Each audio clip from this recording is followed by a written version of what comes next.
Peter Burkin, Carmen Cortés, muy bienvenidos a Terrícolas. Gràcies. Vostès són terapeutes d'orientació humanista, són codirectors de l'Instituto ECOS, Escuela de Constelaciones Sistémicas, i han publicat recentment El Gemelo Solitario, editat per una editorial que es diu Desclée de Brouwer, d'orígens holandesos, i aquest llibre està a punt de publicar-se en alemany, anglès i portuguès. El títol d'entrada descoloca, ¿no? Porque ¿qué es un gemelo solitario? Normalmente un gemelo siempre va acompañado, ¿no? Claro. Este término, que de alguna manera hemos acuñado nosotros, se refiere a las personas que empezaron su vida como gemelos, empezaron una gestación múltiple de 2 o a veces de 3, pero perdieron a su hermano o hermanos en los primeros meses o durante el periodo de gestación. De la madre. Exacto. Entonces nacen como bebés únicos, pero en realidad empezaron su vida como gemelos, ¿no? Por eso el gemelo solitario. ¿Qué porcentaje de la población puede estar bajo esta idea del gemelo solitario, ¿no? Porque las técnicas de fertilización in vitro tan habituales desde hace unos años han acentuado este fenómeno. Es cierto. Desde hace décadas la biología sabe que un 10 a 15% de los embarazos comienza como un embarazo gemelar. Entonces, esto no es ninguna novedad. Pero también un 90% de los embarazos se pierde durante el embarazo.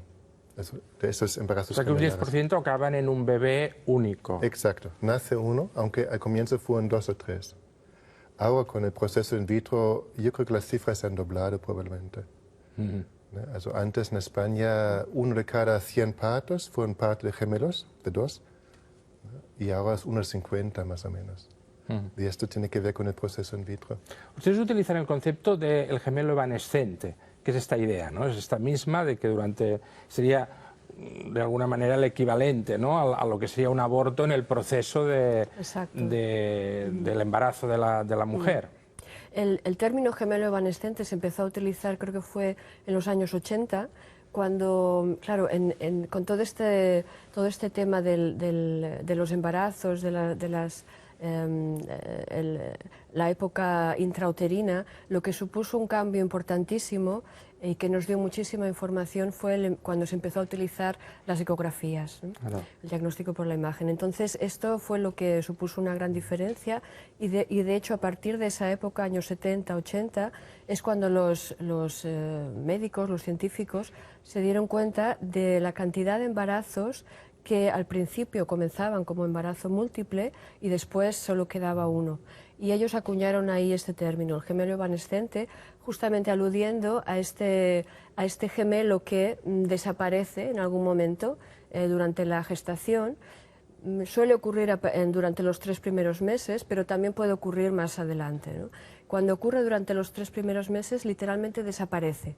Por eso le dieron este nombre, de gemelo evanescente. Que no hay rastro. No queda rastro. La mayor parte es absorbido por la madre o por la placenta.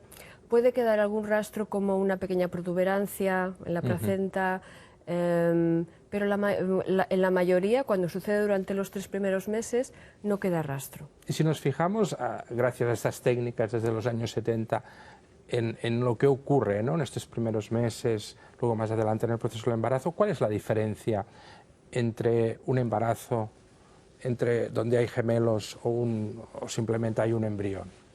¿Hay diferencias en la relación? O sea, ¿cuál es la diferencia entre uno y otro caso?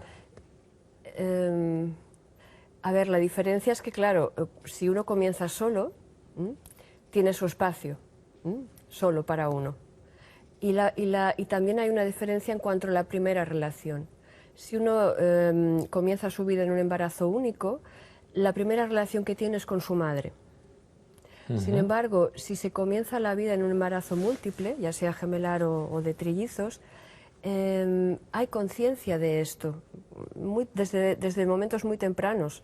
Esto puede sorprender, pero es así. Tenemos evidencias científicas, ¿no?, de que es así, en estos primeros meses hay muchos, de embarazo hay muchos testimonios de personas que realmente tienen recuerdos de la vida intrauterina, ¿no? Y es diferente la conciencia, es como empezamos la vida desde un nosotros, ¿no? Y de alguna manera esa primera relación se desarrolla con el hermano o con los hermanos que están en el útero acompañando, y después la madre. O sea que tiene implicaciones de cara al futuro de esa persona, ¿no? Y tanto. Porque ustedes son gemelos solitarios. Yo creo que... Lo digo porque para interesarse por un tema uno claro. tiene que, ¿no? Así es. Also, yo creo que uno se dedica ahora, se interesa por ciertos temas por resonancia, ¿no? Por ejemplo, en mi caso, cuando yo nací, ¿no?, la comadrona después contó que hubo una segunda placenta y un feto momificado, ¿no?, el tamaño de un puño, que apunta que mi gemelo murió probablemente en el 5.º mes del embarazo. O sea, bastante avanzado. En este caso bastante avanzado, ¿no? La gran mayoría se pierde antes y no deja rastro físico. En mi caso sí que fue así. También mi padre es gemelo. Entonces yo tengo una tía, ¿no?, son mellizos los dos. Y, por ejemplo, esta información siempre estaba encima de la mesa, pero nada más como una anécdota, sin más. Y solo 30 años después empecé a darme cuenta de qué manera me había impactado y cómo me ha marcado la vida. Y la relación entre gemelos, entre las humanas, ¿no?, es la más estrecha, más que la relación, ahora comentaba que la relación es la relación con el gemelo es incluso más de antes y más estrecha que con la madre.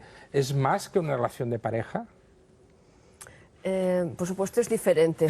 Esto está claro. Por supuesto es diferente. En cuanto a intensidad, en cuanto a vínculo. Yo diría que, sobre todo al comienzo de la vida, es una es quizá la relación más estrecha que tienen los seres humanos. Hemos escuchado a algunas madres de gemelos, los dos vivos, que por ejemplo se quejan de que no la necesitan. Muchas veces hemos oído decir: cuando están el uno con el otro es como si no me necesitaran, ¿no? Porque... Esto dicho por la madre. Dicho por la madre de gemelos. A veces un poco quejosas. Sí, es como yo esperaba aquí tener esta relación con mis hijos y resulta que ellos se bastan el uno al otro. Es una relación muy estrecha. Y de alguna manera, por supuesto, para un gemelo solitario esto también es algo determinante, porque esta primera relación, que fue muy importante en su momento, se ha perdido. Un gemelo solitario ha sufrido la pérdida de esta primera relación tan estrecha. Y esto es algo que a menudo requiere un trabajo primero para reconocer, ¿no?, y luego para elaborar, integrar, etc. Ahora hablaremos de cómo ustedes hacen ese trabajo, ¿no?, que ayudan a reconocer estos gemelos que en muchos casos pues a lo mejor la persona desconoce. Pero ¿cuáles son los indicios que permiten, digamos, pensar que aquella persona tuvo un gemelo durante el embarazo? ¿Qué indicios hay? ¿Psicológicos? Bueno, hablaban ahora en el caso pues del momento del parto, puede haber algún indicio, ¿no? A veces sí, pero que hay un indicio físico, biológico, ocurre pocas veces. Hoy en día, como ya dijiste, una ecografía temprana lo muestra y los ginecólogos lo saben. Allí su experiencia es que, por ejemplo, en una ecografía temprana, a los 6, 8, 10 semanas, se ve que hay 2 sacos amnióticos, pero a los 3, 4 meses ya solo queda uno. O hay uno y el otro ya se está encogiendo. En este caso sí que hay huellas, ¿no?, que apuntan claramente. Para mí más significativo en el fondo son las huellas que deja en la persona, en el gemelo superviviente. ¿Qué son? ¿Sabes? Tienes que imaginarte, cuando nace, ha tenido 3 experiencias básicas. La primera es, en un espacio muy pequeño, está todo el tiempo con alguien a su lado. Entonces es realmente esa sensación de nosotros, ¿no?, como Carmen ha dicho, ¿no?, es de forma constante. Habitualmente lo viven como una relación fusional, también de mucha felicidad. Yo creo que los no gemelos no saben que se han perdido, que no han vivido. La segunda experiencia es presenciar la muerte de su gemelo desde muy de cerca. Y eso es una experiencia potente, sobrecogedora, se podría decir traumática. Y la tercera experiencia es quedarse solo, ¿no? Y en el tiempo que queda en el embarazo está ahí, con esa soledad, con esta desolación, con esta tristeza, con este no entender, y nadie sabe. Podríamos decir que nacen habiendo vivido más maduros. Exacto. Han tenido una experiencia que les ha marcado, obviamente. En la psicología se dijo, comienzos de los años 70, la idea era que cuando un bebé nace es una hoja en blanco. Pero eso está fuera. Hoy en día sabemos que... De hecho, ha surgido una especialidad de la medicina, ¿no? Que es estas primeras etapas del embarazo. ¿no? Y también la psicología pre y perinatal. Porque justo esas primeras huellas son las que más nos marcan. Y por tanto, cuando nacen unos gemelos, por ejemplo, prematuros, y de entrada se les separan, esto es una mala política. De hecho, en algunos países ya han incorporado, ¿no?, las incubadoras conjuntas. Y en países, por ejemplo, menos desarrollados, como han tenido menos medios técnicos o tecnológicos, la forma de cuidar a estos gemelos cuando nacían prematuros era colocarlos juntos porque se daban calor el uno al otro. Pero esto, que parece algo más primitivo, en realidad es mucho más natural, porque ellos han vivido compartiendo juntos el espacio y al nacer, si han tenido un nacimiento más o menos difícil o traumático, si encima son separados, realmente no ayuda. De hecho, ustedes explican algún caso en el libro donde se separaron, uno de ellos corría mucho peligro de morir y al juntarlos de nuevo se recuperó, ¿no?, una imagen. Está como abrazando, ¿no? Es preciosa, es conmovedora esta historia. Sí. Y esta idea, que seguramente debe ser un tópico, no sé, ¿usted es zurdo? Sí, eso que se dice que a algunos zurdos, hay una relación, ¿no?, entre ser zurdo y ser un gemelo solitario o haber perdido esto. En mi opinión, no. Hay una teoría que dice que podría ser un indicio, pero mi experiencia y lo que hemos observado es que no es el caso. Lo que sí también hemos observado cuando alguien es ambidiestro, esto sí que tiene bastante puntos. Pero ser zurdo no es un indicio. Vamos a los aspectos psicológicos. No sé si se puede hablar de rasgos comunes en estos, desde un punto de vista más psicológico, ¿no?, en estos gemelos solitarios. A partir de su experiencia, el trabajo que llevan haciendo, ¿hay rasgos comunes? Sí, hay algunos. Hay como un cierto tono emocional, digamos, que es bastante común para la mayoría de los gemelos solitarios que nosotros hemos conocido y acompañado a lo largo del tiempo. Es como hay algunos sentimientos que les caracterizan bastante. Uno es como una tristeza de fondo, una melancolía, una tristeza que puede estar más o menos presente, pero que es como una música de fondo a lo largo de la vida. Muchas veces la sensación de que falta algo o alguien, la sensación de añoranza de algo que no se sabe qué es, ¿no?, pero es como una añoranza de algo bueno, de algo mejor que desapareció, que no está. Esto muchas veces lleva a que estas personas entren como en una búsqueda, ¿no?, una búsqueda de no se sabe muy bien de qué, una búsqueda que puede tener matices espirituales o de vivir en diferentes lugares, de cambios, algo que mueve a buscar. La pareja ideal. La pareja ideal. Incluso explican en algunos casos que compran dos zapatos iguales, sí. dos camisas iguales. Salen a comprarse una camisa y vuelven con dos. Salen a comprarse un par de zapatos y vuelven con dos. Esto no sucede siempre, pero sucede con cierta frecuencia. En la mitad de los casos, creo. Sí. Y acerca de las creencias sobre sí mismos y sobre los demás, ¿ahí también hay algunas creencias muy arraigadas? Yo creo que una es que hay una sensación de culpa. La culpa del superviviente. De alguna manera, es como que estoy aquí y el otro no. el hecho es que uno no lo sabe que es gemelo solitario, hace que esta culpa es muy difusa. Está allí, uno no entiende por qué, pero se siente culpable de todo. Algo ocurre y ¿qué he hecho yo para que esto ocurra? En algunas personas no es tanto la sensación de culpa, sino más bien como una hiperresponsabilidad. Cuando todos están bien, estoy bien, ¿no? Pero me hago responsable de todos, del bienestar de todos. Entonces esto es una huella que deja, ¿no? La melancolía y la sensación de ser diferente. Es como, no encajo, ¿no? Es como, alguien nos dijo, es como que todo el mundo hablara chino y yo hablaría japonés. Y yo disimulo que yo también hablo chino, pero en el fondo no encajo, no pertenezco. ¿Y cómo suplen esta ausencia hasta que no descubren, ¿no? ¿Cómo se suple esta ausencia? ¿Con esa entrega a los demás, con ese tono?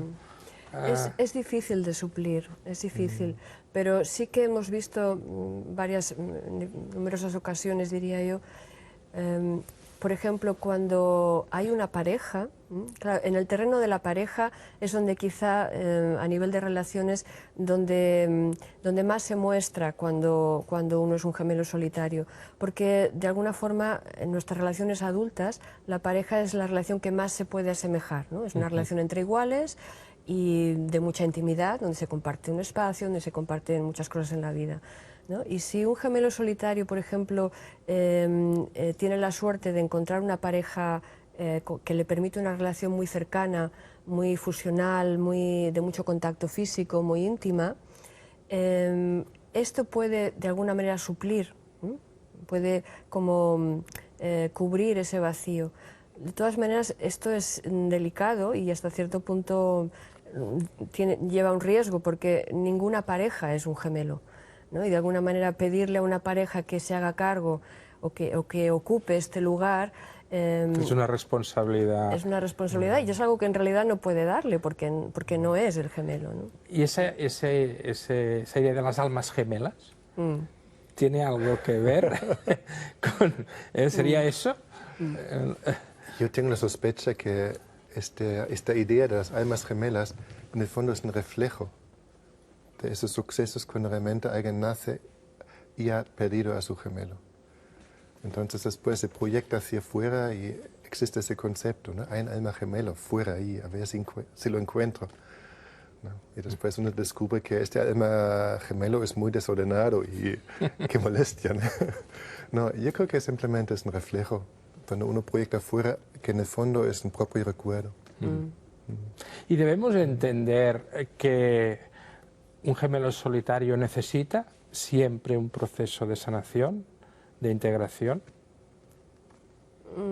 Siempre quizá no, porque también en nuestra experiencia tampoco afecta de la misma manera para todo el mundo. Y quizá mucho tiene que ver con lo que ocurre después en la vida. Es decir, para un gemelo solitario, para todos los gemelos solitarios, de acuerdo, han empezado su vida con esta primera pérdida, que es importante y que marca. Pero después la vida sigue ocurriendo y siguen sucediendo más cosas. Si una persona que ha perdido a su hermano en la época intrauterina, después llega a una familia y es recibido por unos padres amorosos, presentes, cuidadosos, pues el impacto será menos, ¿no? Es posible que con el tiempo tenga más recursos para superar esta primera pérdida que si esta persona llega a una familia donde sus padres están ausentes por los motivos que sean, donde no recibe la misma atención o el mismo cuidado constante. Y como eso segundo suele ser habitual, muchos necesitan este proceso de sanación. ¿Cómo ustedes lo encaran? ¿Cuál es su propuesta? Primero, muchos síntomas o huellas, sobre todo a nivel emocional, en el sentir, en el pensar, en el actuar, pueden tener diferentes causas. Entonces, cuando alguien conoce en sí la tristeza, la melancolía o la sensación de culpa, eso no significa que todo el mundo ahora es un gemelo solitario. Claro. Pero cuando alguien ya ha mirado, ¿no? Y ha hecho proceso y se da cuenta, y he trabajado en mi relación con mis padres, pero esta sensación sigue, ese sentimiento sigue. Entonces quizá tiene sentido mirar por ahí, ¿no? Yo creo que los sentimientos o estas huellas visto por separado pueden tener múltiples causas, pero es el conjunto que apunta, esto puede ser un gemelo solitario. Y cuando es así, se trata primero de descubrirlo, darse cuenta. Y después empieza un proceso bastante complejo, no es simplemente, ahora lo he visto, me despido de él y ya. ¿No? Sino es más bien un proceso de... Se inicia como un duelo, ¿no? Esa es una faceta, una parte. Pero, por ejemplo, mi padre murió hace un par de años. En mí dentro, mi padre sigue vivo, ¿no? Y me imagino hasta mis últimos días, en mí hay un recuerdo vivo de mi padre. Entonces, aunque ha muerto, que es cierto, que es una realidad, también otra realidad es que hay un recuerdo vivo. Y este recuerdo no es estático, mientras que yo cambio, también el recuerdo cambia. Que es la relación, hay un aspecto que es la relación viva. Lo mismo con el gemelo. Pero también es cierto que hay una relación, ¿no?, donde se perdió un ser querido. Y ahí toca un proceso de duelo. ¿Y cómo sabe el gemelo solitario que ha integrado, o cómo se da cuenta que ha integrado su biografía, su historia? Yo diría cuando está en paz. Cuando está en paz y de alguna manera cuando ya deja de ser un tema. ¿No? Cuando ya uno, quizá cuando uno ya no se define a sí mismo como gemelo solitario, ¿no? Y tiene... Pero lo será toda su vida. Otra cosa es dejar de sentirse. Sí, dejar de sentirse en pérdida o en duelo. Pero será gemelo solitario siempre, ¿no? Pero también en los gemelos solitarios, igual que en los gemelos vivos, es necesario este proceso de individuación, de separación del otro. En los gemelos, cuando los dos están vivos, esto es absolutamente necesario para encontrar cada uno su lugar, ¿no?, y su identidad en la vida. Y también con el gemelo que ha perdido a su hermano durante el embarazo, esto también es necesario. Este proceso después de un tiempo, ¿no?, de separación, de individuación y de quedar en paz con el destino, tal como ha sido, el propio y el del otro. Y quiero añadir un ejemplo, porque no solo es una cuestión de sentir, sino también de pensar. Y yo me di cuenta en un momento en mi vida, me surgió una frase que era, la vida no solo toma, la vida también da. ¿No? Y esta primera experiencia fue, la vida me quita lo más querido. Y fue como un patrón, como una forma de ver el mundo, como unas gafas, ¿no? Y cuando me di cuenta que la vida también da, también cambió mi forma de vivir. Creo que vivo hoy más feliz que entonces. ¿Y cómo viven este tema de los gemelos en otras culturas? Ustedes dedican un capítulo final, porque claro, hay un aspecto cultural ahí también, ¿no? En algunas culturas los gemelos se ven como un maleficio de los dioses, ¿no? En otras no, pero ahí, claro, hay aspectos culturales, ¿no? Sí, nosotros encontramos hace unos años una zona en el oeste de África, la zona que comprende Benín y Nigeria. Ahí hay una tribu que es una de las más amplias, una de las etnias más amplias de África, y ellos tienen una manera de tratar este tema porque allí hay muchos gemelos. Allí la frecuencia de los gemelos vivos y de los que mueren durante el embarazo es muy alta. Y ellos desarrollaron ahí hace muchos años ya como una forma de integrar este tema y de tratarlo que a nosotros nos pareció fascinante cuando lo conocimos. Ellos, cuando muere un gemelo en el parto o al poco tiempo de vida, ellos fabrican una estatuilla de madera, la fabrica el mago o el chamán de la tribu, donde de alguna manera se supone que está el alma del gemelo que ha partido. Lo evocan, ¿eh? Lo invitan a vivir en esta estatua, porque la comprensión es como que gemelos comparten un alma.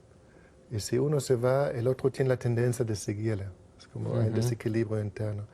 Y para conseguir que el otro se queda y se queda bien en la tierra, entonces invitan al alma del gemelo que se fue, que habita en esta... Y se queda con la... Y convive con la familia.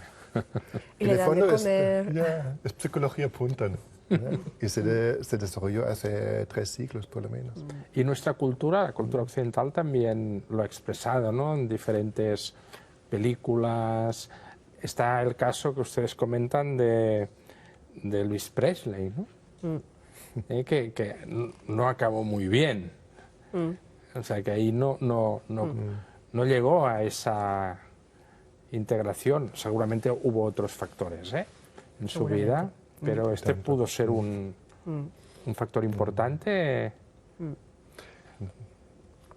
Sí. Also, me sorprendió cuando leí que Elvis Presley nació en una casa, ¿no?, donde había 2 pequeñas camas para 2 niños, porque eran embarazo gemelar, nacieron los 2, pero su hermana moría a las pocas horas. Pero estas 2 camas estaban ahí durante años, ¿no? O sea, que eran unos gemelos muy deseados. Si eran deseados, no lo sé, pero estaban, ¿no?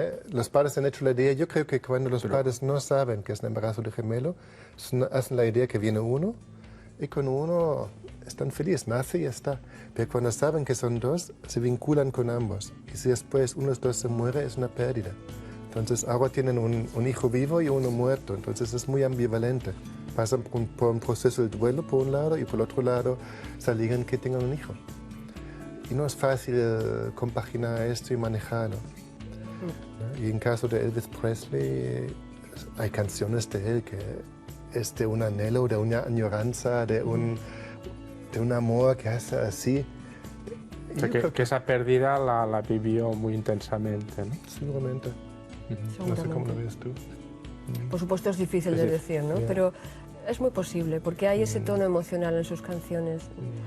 Claro, si recuerdas que dijimos la frecuencia con la que esto sucede, que más o menos un 10% de la población quizás está en esta situación, nosotros cuando estábamos investigando y reflexionando pensamos, pues claro, también muchos artistas han tenido que pasar por esta experiencia y se ha debido reflejar en sus obras de alguna manera, ¿no? Y en el libro comentamos algunos de estos casos. Algunas películas, en todo caso. Exacto. La gente interesada lo puede encontrar en el libro. Carmen Cortés, Peter Burkin, muchas gracias por estar aquí en Barcelona Televisión esta noche. Gracias por mucha suerte. darnos la oportunidad de presentar este tema, que creo que es tan importante. Y es un tema poco tratado, ¿no? Hasta ahora es bastante desconocido, pero imagínate, el 10% significa unos 4 o 5 millones de españoles en este país. Son gemelos solitarios. Muy bien. Gracias. A vosotros.